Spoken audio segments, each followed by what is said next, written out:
Amen. Miarabantsika rehetra amin'ny anaran'i Jesosy Kristy Tompo ry havana, dia mbola ampitomboina amintsika mandrakariva ny fahasoavana ny fiadanana avy amin'Andriamanitra iray, Jesosy Kristy ary firaisana amin'ny fanahy masina. Misaotra ny Tompo mandrakariva isika amin'izao fotoana izao ahafahantsika mifampizara manohy ny fampianarana, ny lesona, ahafahantsika mahafantatra ny tenin'Andriamanitra ny ao amin'ny Baiboly, ka dia alohan'ny hizarantsika ny tenin'Andriamanitra dia hivavaka isika. Ry Andriamanitra tsara indrindra, ry Andriamanitra be voninahitra, anton'ny zavatra rehetra, ry Andriamanitra tsy miova hatramin'ny taloha ankehitriny ary mandrakizay, mivavaka aminao izay Tompo, midera sy mankalaza amin'ny voninahitra anao indrindra indrindra, ary misaotra noho ny fitahiana, ny fahasoavana, ny famindrapo ataonao aminay isan'andro, ary dia misaotra anao koa noho ny fanomezanao an'i Jesosy Kristy Tompo ny raha latsaka izay nanadiovanao anay noho ny tsy famendrehanay mandrakariva, ka dia mangataka aminao Tompo, indrindra ny fainao masina, hitoetra amin'izao fotoana izao, hampafantatra anay ny sitraponao, hiteny hanambara ny sitraponao irery ihany, ary tsy hiverina aminao tokoa ny teny raha tsy efa mahavonto ny zavatra efa ny fony tsirairay avy sy ny hanerahanao azy, ka dia mitenena araka ny fombanao Tompo, fa voninkainy ny mpanomponao, amin'ny anaranao Jesosy Kristy naovanao izany mivavaka izany. Aleloia, amen. Dia araka izany efa fantatsika izany ny fampianarana efa nisy teo aloha, na ny lesona izay mitantara ny amin'ny nifidianan'Andriamanitra ny zanak'Israely, ary sy nampahafantarana koa izany raha mijery ny lesona teo aloha ianao ny hoe iza ilay Andriamanitry ny Israely, ahoana ny fanonana azy io, iza marina izy io, dia eo koa ny filazana ireo andriamanitra hafa na andriamanitra kely izay nisy teo amin'ny manodidina ho an'ireo vahoaka na mponina manodidina ny zanak'Israely izany izay nifidian'Andriamanitra manokana. Androany tsika dia hijery ny amin'ny hoe fanekena vaovao na fanekena taloha moa izany, satria ny fanekena nataon'Andriamanitra tamin'ny zanak'Israely na hoe fomba fivavahana nataon'ny endrim-pivavahana nataon'ny zanak'Israely na fifandraisany tamin'Andriamanitra. Misy anankiroa izany no diniantsika fohy, ny iray dia ny hoe ny amin'ny hoe rano fanekena, dia ny faharoa ny antsoina hoe tabernakely. Izay izany no hazavaina fohy amin'izao tapan'izao manaraka izao. Araka ny Baiboly moa izany dia niodina tamin'Andriamanitra na tsy nankataon'Andriamanitra ny olona voalohany, lehilahy sy vehivavy, Adama sy Eva moa ny antsointsika anazy. Izany dia nampiditra ny faharatsiana ara-moraly na antsoina hoe ota sy ny fahoriana teto amin'izao tontolo izao, hany ka nampisaraka ny fifandraisana akaiky, amin'ny teny frantsay moa izany hoe fifandraisana akaiky, intimité, sy ny fahatokisana na hoe confiance izay nisy teo amin'ny olona, nisy teo amin'ny olombelona sy Andriamanitra. Nanomboka teo no nahatonga ny fahatezerin'Andriamanitra tamin'ny olona noho ny faharatsiany. Eny fa na dia nanohy ihany ary izy nanome ny famindrapo, ny fitahiana izany, ary fantatsika tsara fa tany an'efitra taorian'ny nivoahan'ny vahoakan'Israely tao Ezipta izany, ny Tompo dia nanome fitsim-piainana vaovao ho an'ny zanak'Israely mba ho arahany sy ho ankatoaviny.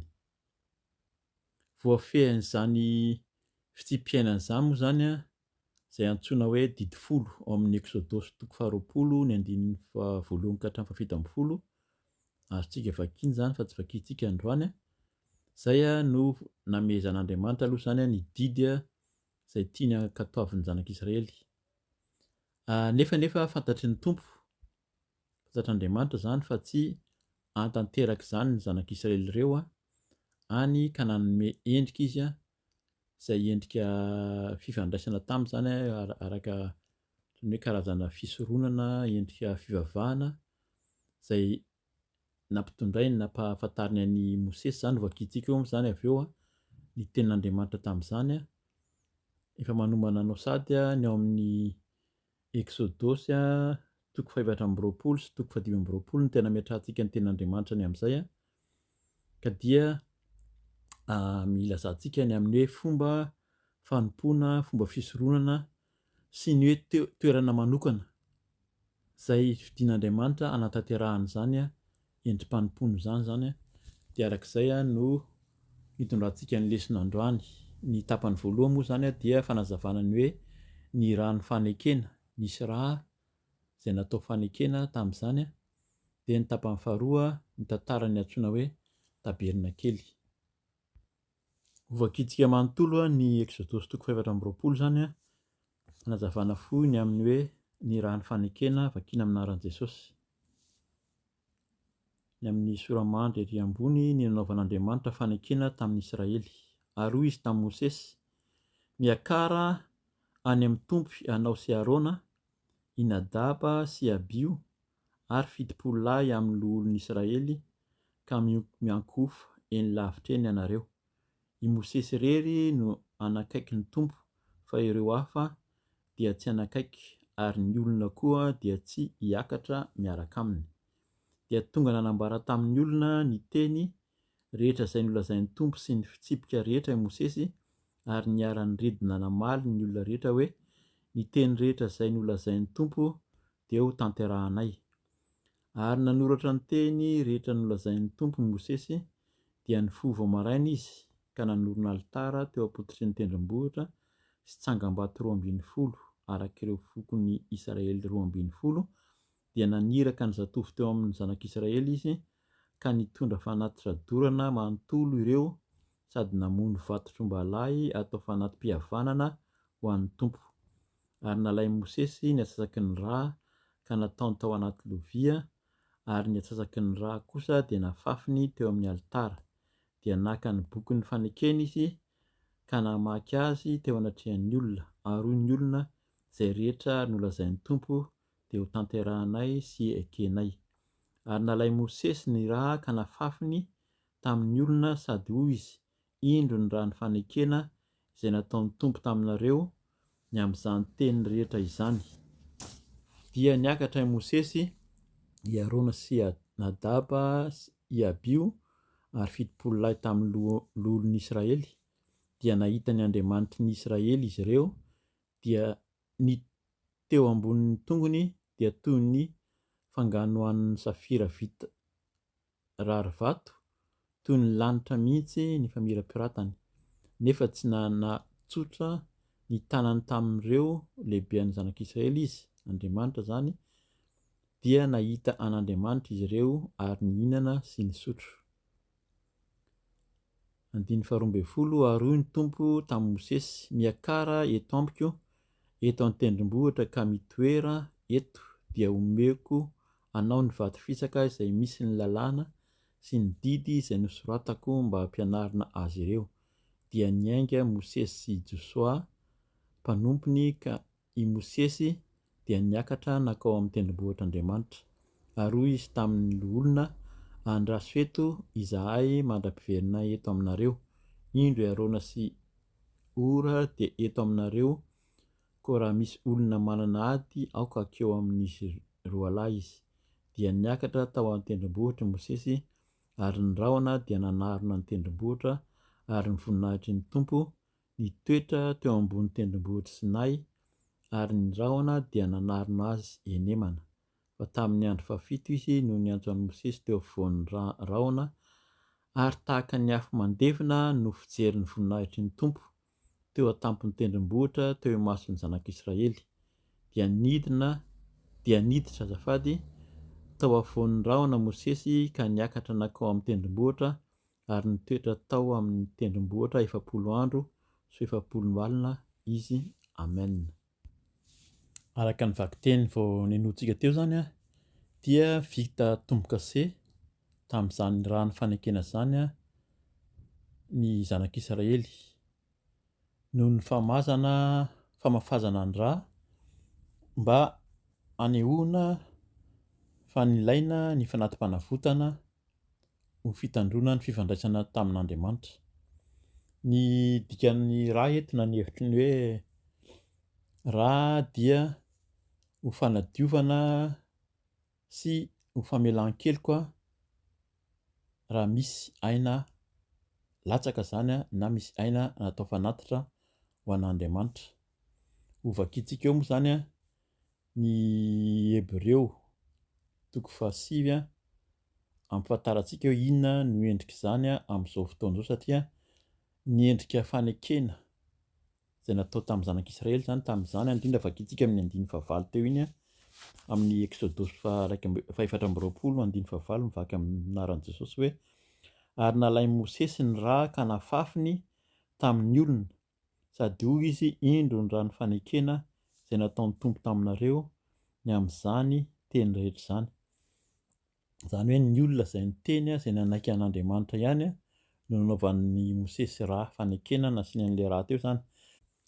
Vakiantsika ny Hebreo 10:7 zany manomboka ny 9:20 ahafantarantsika, ahitantsika ny amin'ny zava-nisy ny amin'ny nahatongavan'i Jesosy tetỳ amin'izao tontolo izao, nanoloran'ny tenany nandatsahany rany, vakiana amin'ny anaran'i Jesosy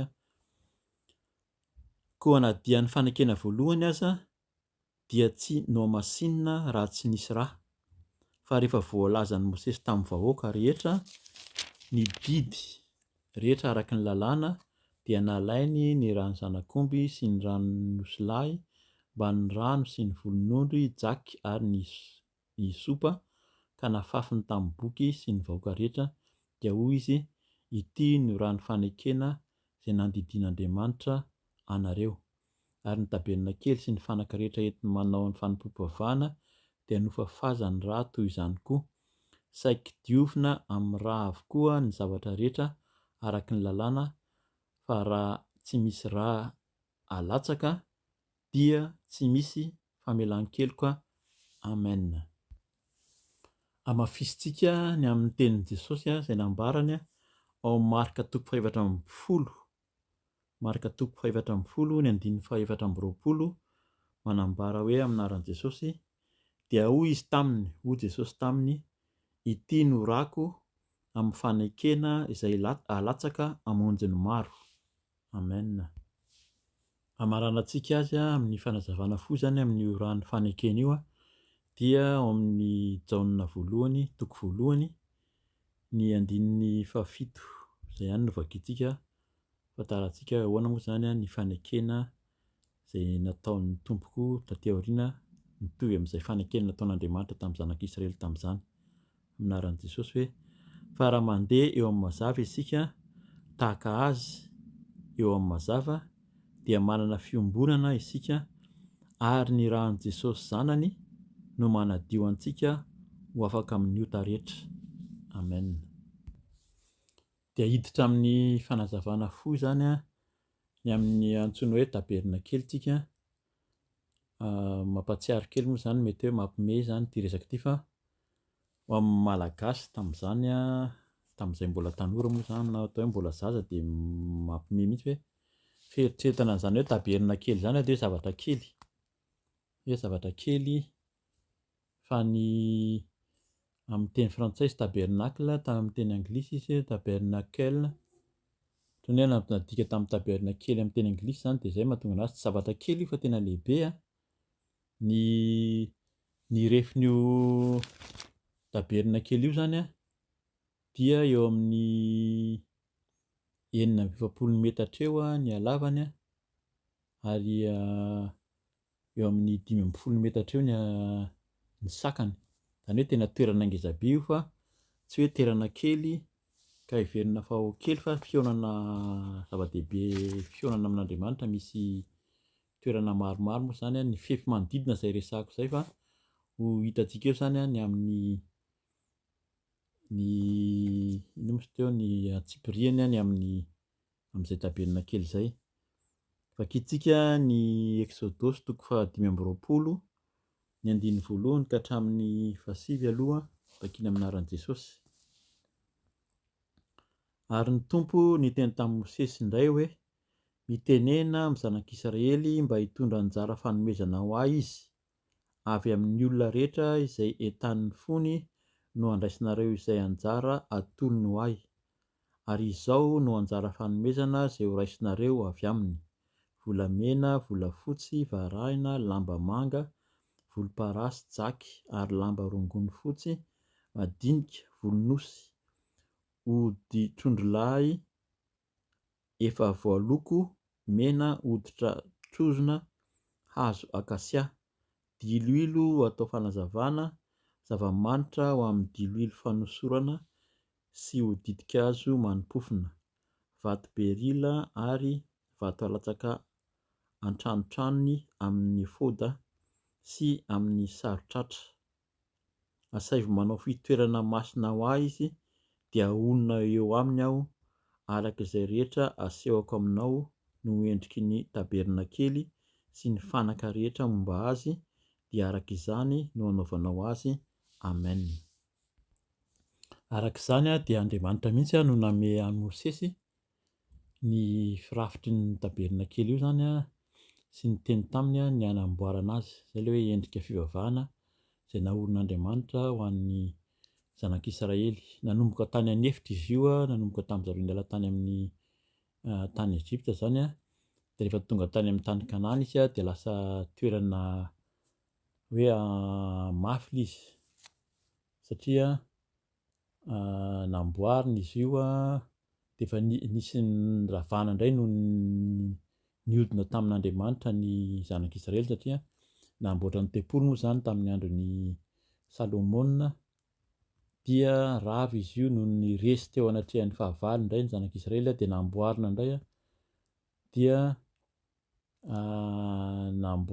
dia rava indray dia miverina indray fezina kely angambany ny fotoana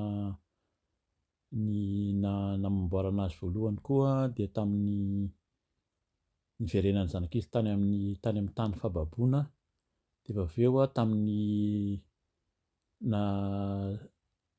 ino moa na gouvernoura ny Zorobabela ary koa tamin'ny nanamboarana sy nanalehibiazana azy zany tamin'ny andron'ny Herode lehibe zany na hoe Herode le Grand,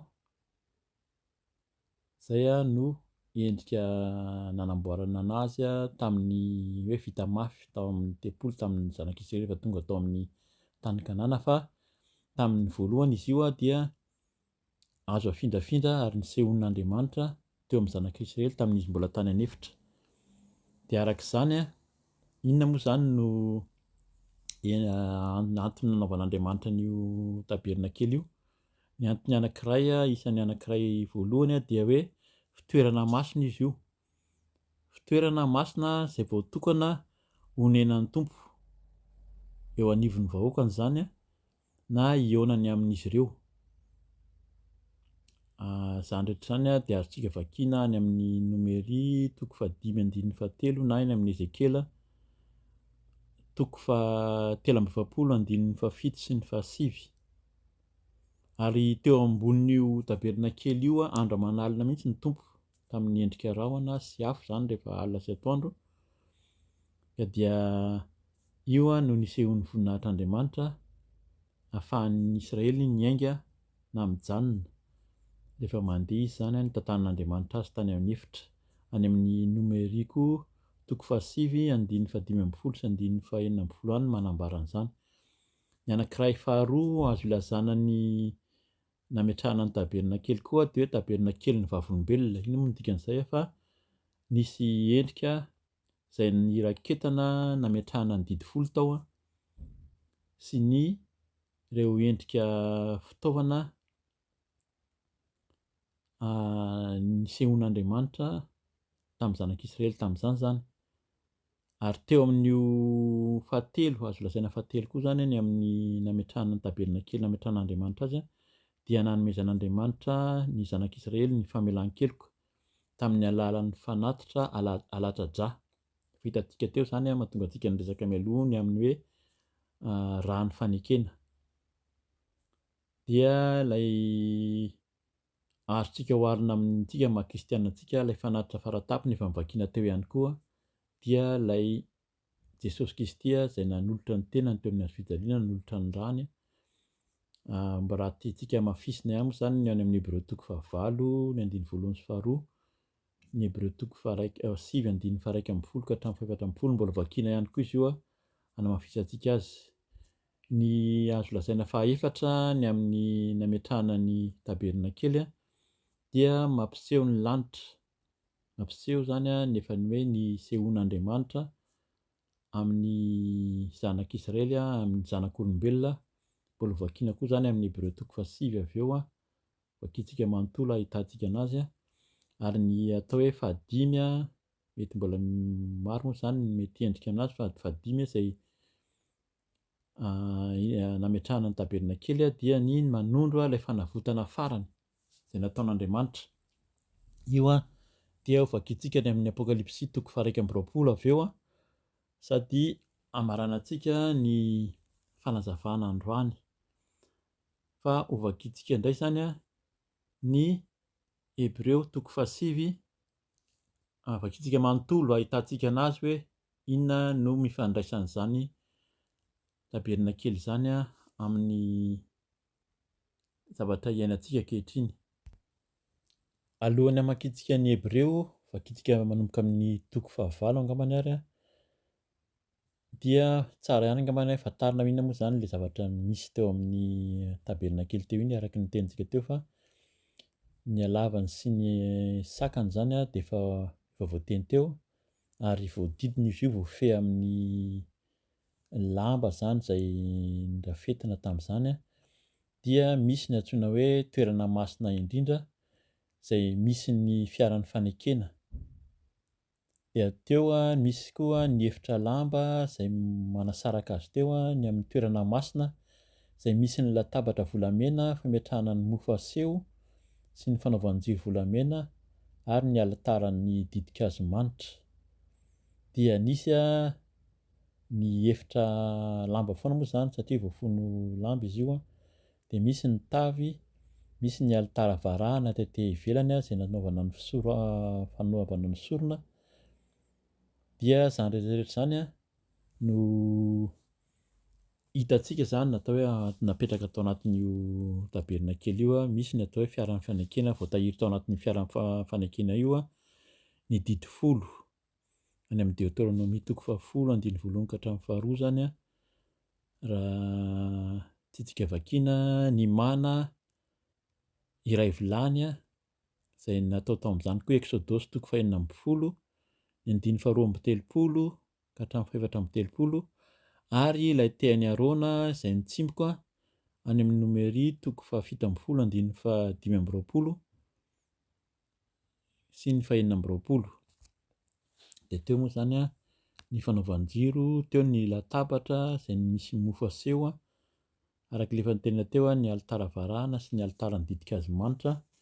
Dia araka ny efa fantatsika fa tamin'ny lanoloran'i Jesosy ny tenany teo amin'ny hazofijaliana no tritra ilay efitra lamba izay nanasaraka ny efitra masina indrindra izay tsy azo nidiran'ny mpisorona zany raha tsy dia mandeha isan-taona ihany tamin'izany fotoana izany. Dia izay no fanazavana fohy amin'io tabernakely io fa vakiantsika manontolo ny Hébreu 9 sy ny 7 alohan'ny hidirantsika ny Apokalipsy 1:20 ahafantarantsika ny amin'ny fiainantsika kristiana mifanaraka amin'izany fanazavana ny amin'ny tenin'Andriamanitra momba ny tabernakely sy ny fanekena amin'ny raha zany vakiana amin'ny anaran'i Jesosy. Hébreu 9:20. Amin'izany zavatra lazaina izany dia izao ny fotony: manana mpisorona be toy izany isika dia ilay mipetraka eo amin'ny ankavanan'ny seza fiandrianan'ny avo indrindra any an-danitra, ka manao fanompoam-pivavahana ao amin'ny fitoerana masina sy ny tena tabernakely izay naorin'ny Tompo fa tsy nataon'ny olombelona. Fa ny mpisorona be rehetra dia tendrena hanolotra fanomezana sy fanatitra, ary amin'izany dia tsy maintsy mba manan-katolotra koa izy. Koa raha etỳ ambonin'ny tany izy dia tsy mba ho mpisorona akory satria efa misy rahateo ireo manolotra ny fanomezana araka ny lalàna. Dia ireo manao fanompoam-pivavahana amin'izay endrika sy aliky ny zavatra any an-danitra tahaka ny natoron'Andriamanitra an'i Mosesy rehefa hanao ny tabernakely izy, fa hoy izy: tandremo mba ataonao araky ny endrika izay naseho taminao tao an-tendrombohitra ny zavatra rehetra. Exodosy 5:20 io zany a, 9:7. Fa ankehitriny dia fanompoana ambony lavitra noho ny an'ireny ny azy, dia araka ny nanaovana azy ho mpanalalana amin'ny fanekena tsara lavitra izay natao tamin'ny teny fikasana tsara lavitra. Fa raha tsy nanantsiny izany fanekena voalohany izany, dia tsy mba nilaina ho tadiavina ny fanekena faharoa, fa manome tsiny ny olona izy hoe indro avy ny andro hoy ny Tompo, izay anaovako fanekena vaovao amin'ny taranak'Israely sy ny taranak'i Joda, nefa tsy araky ny fanekena nataoko tamin'ny razany tamin'ny andro nitantanako azy sy nitondrako azy nivoaka avy tany Ezipta, fa tsy nitoetra tamin'ny fanekeko izy ireny, ary izao koa dia tsy nitandrina azy hoy ny Tompo. Fa izao no fanekena ataoko amin'ny taranak'Israely rehefa afaka izany andro izany hoy ny Tompo, ataoko ao an-tsainy ny lalànako sady ho soratako ao am-pony, ary izao no Andriamaniny ary izy ho oloko izy. Ary samy tsy hampianatra ny namany sy ny rahalahiny avy izy ka hiteny hoe mahalala ny Tompo, fa samy hahalala ahy avokoa izy rehetra, hatramin'ny kely indrindra ka hatramin'ny lehibe indrindra, fa hamindra fo amin'ny tsy fahamarinany aho, ary tsy ho tsarovako intsony ny fahotany. Rehefa milaza izy hoe vaovao, dia no heveriny fa efa ela ny fanekena voalohany, fa izay tratra ela sy miha antitra dia efa madiva ho levina. Hebreo 7:00, fakitsika manontolo koa zany a, ahafahantsika mahafantatra ny fanazavana ataon'ny tenin'Andriamanitra koa zany amin'ny anaran'i Jesosy. Koa na dia ny fanekena voalohany aza dia nanana fitsipika ny amin'ny fanompom-pivavahana sy ny fitoerany masina etỳ an-tany, fa nisy taberna kely voavoatra. Ny efitra voalohany dia ilay atao hoe ny fitoerana masina, izay nisy ny fitoeran-jiro sy ny latabatra ary ny mofo atao fanatitra. Tao ambadiky ny efitra lamba faharoa no nisy ny taberna kely, izay atao hoe ny fitoerana masina indrindra. Tao no nisy alitara volamena fandoroana didin-kazo manitra sy ny vata misy ny fanekena izay voapetaka tamin'ny takelaka volamena manontolo, ary tao anatin'io no nisy ny vilany volamena izay nisy ny mana sy ny tehiny Arona izay mitsimboka, ary ny vato fisaky ny fanekena. Ary teo ambonin'io koa ny kerubima misy voninahitra izay nanaloka ny rakotra fanaovam-panavotana, tsy ho voalaza tsiraray amin'ireo ankehitriny. Rehefa voafoatra toy izany ireo zavatra ireo, dia miditra eo amin'ny taberna kely voalohany hatrany ny mpisorona hanatanteraka ny fanompom-pivavahana, fa ny faharoa kosa no idiran'ny mpisorona be irery ihany indray mandeha isan-taona, ary izy aza dia tsy miditra raha tsy mitondra rà izay atolony noho ny amin'ny tenany sy ny fahadisoana nataon'ny olona amin'ny tsy fahalalana. Koa izany no anambaran'ny fanahy masina fa mbola tsy voaseho ny lalana makany amin'ny fitoerana masina indrindra, raha mbola ao ihany ny taberna kely voalohany. Fanoharana ho amin'izao andro ankehitriny izao izany, ary arak'izay no anolorana fanomezana sy fanatitra, izay tsy mahatanteraka ny mpivavaka ny amin'ny fieritreretany, fa momba ny zavatra hohanina sy ny zavatra hosotroina ary ny fisasana samihafa, dia fitsipika araka ny nofo voatendry atao mandra-piavin'ny fotoana fanavaozana izany. 1:1. Fa Kristy kosa tonga ho mpisorona be ny amin'ny zavatra tsara ho avy, namakivaky teo amin'ny taberna kely lehibe lavitra sady tsara lavitra izay tsy natao tanana izy, izany hoe tsy isan'izao zavatra ary izao. Niditra indray mandeha monja tao amin'ny fitoerana masina izy, nefa tsy mba nitondra ranosilahy sy ranon-janakomby izy, fa ny ranontenany dia ampy ahazoana fanafotana mandrakizay ho antsika. Fa raha ny ranosolay sy ny ranombolay ary ny laven'ny vatotra ombivavy afafy amin'izay voaloto no manamasina ka manadio ny nofo maika fa ny rano Kristy izay nanolotra ny tenany tsy manan-tsiny ho an'Andriamanitra tamin'ny alalan'ny fanahy mandrakizay no ahadio ny fieritreretanareo ho afaka amin'ny asa maty mba hanompoanareo an'Andriamanitra velona. Ary noho izany dia mpanalalana amin'izay fanekena vaovao izy rehefa niaritra fahafatesana ho fanavotana amin'ny fahotana natao tamin'ny fanekena voalohany. Izany dia mba ahazoan'izay voaantso ny teny fikasana ny amin'ny lova mandrakizay.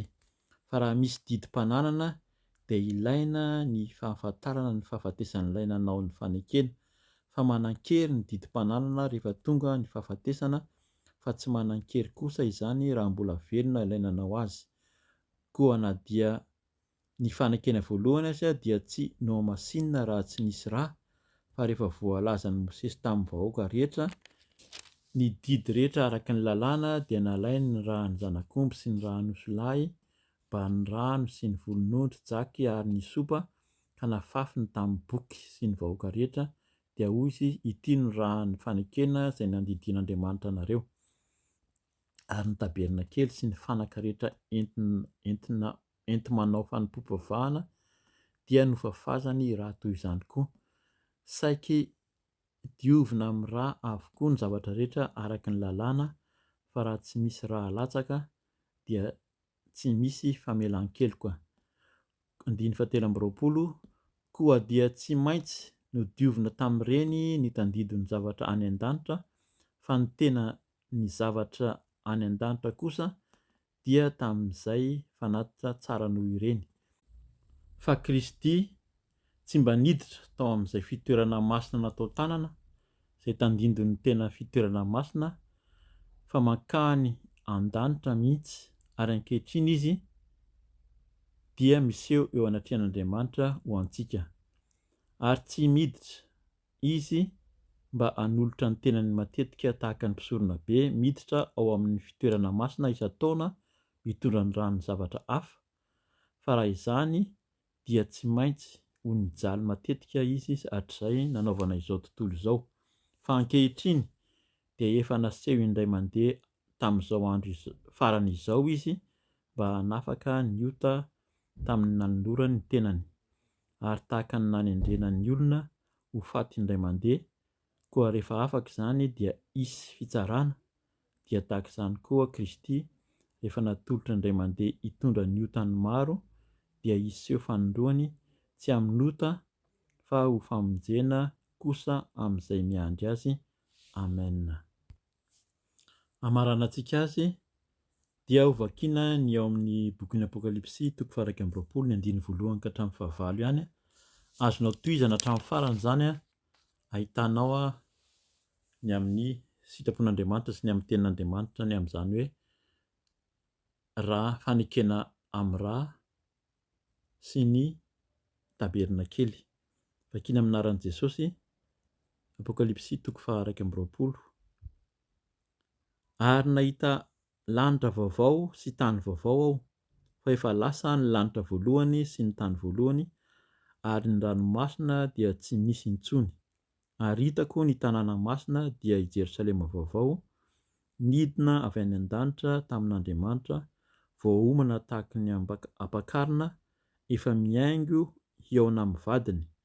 Ary nandreo feo mahery avy teo amin'ny seza fiandrianana aho niteny hoe: indro ny tabernakelin'Andriamanitra dia eo amin'ny olona, ary izy hitoetra eo aminy, ary ireo olony ary Andriamanitra mihitsy no hitoetra eo aminy, dia ho andriamaniny, ary ho fafahany ny ranomaso rehetra amin'ny masony. Tsy hisy fahafatesana intsony, sady tsy hisy alahelo na fitarainana na fanaintainana, fa efa lasa ny zavatra taloha. Ary ilay mipetraka eo ambonin'ny seza fiandrianana indro havaoziko ny zavatra rehetra, ary koa izy soraty fa mahatoky sy marina izao teny ireo, Ary koa izy tampoka vita, izao no alpha sy omega, ny fiandohana sy fiafarana, izao no hanome maimaim-poana avy amin'ny loharanonaina ho an'izay mangetaheta, izay maharesy no andova izany zavatra izany ho Andriamaniny aho ary izy ho zanako. Fa ny osa sy ny tsy mino, ny vetaveta, ny mpamono olona, ny mpijangajanga, ny mpanao ody ratsy, ny mpanompo sampy ary ny mpandainga rehetra dia anana ny anjarany ao anatin'ny farihy rehetra afo sy solofara, izany no fahafatesana faharoa. Amen, amen, amen. Dia misaotra ny tompontsika amin'izany famihezana ny tenin'Andriamanitra izany dia mampirisika anao mandrakariva azoto hamaky ny tenin'Andriamanitra, ahafantatra ny sitrapon'Andriamanitra izay voasoratra ao anatin'ny Baiboly ka dia manao veloma amin'ny anaran'i Jesosy tompoko. Raha sitrapon'ny tompo izany dia mbola eo netiny indray isika raha mbola tsy tonga izy. Manao velomanao amin'ny anaran'i Jesosy. Alleluia. Amen.